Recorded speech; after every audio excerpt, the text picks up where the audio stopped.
On a bien vu ce matin que la vraie question n'est pas un problème de fonds à mobiliser, c'est plutôt une question de visibilité à organiser pour cette région, pour attirer les investisseurs.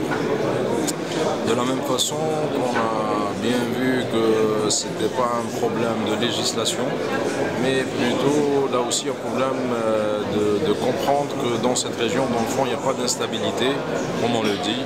D'ailleurs, il suffit de comparer la législation des investissements en Chine avec celle de l'Algérie, qui est considérée comme étant le pays le plus instable.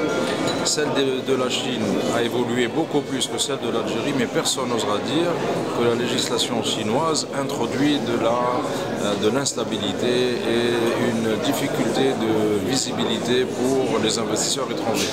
Mais on le dit pour l'Algérie, c'est pas sans raison, mais en même temps ça montre à quel point cette région n'est pas perçue comme étant une région nécessaire pour l'investissement.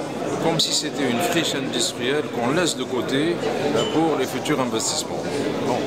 Sauf que les pays non méditerranéens ne considèrent pas la Méditerranée comme une friche industrielle.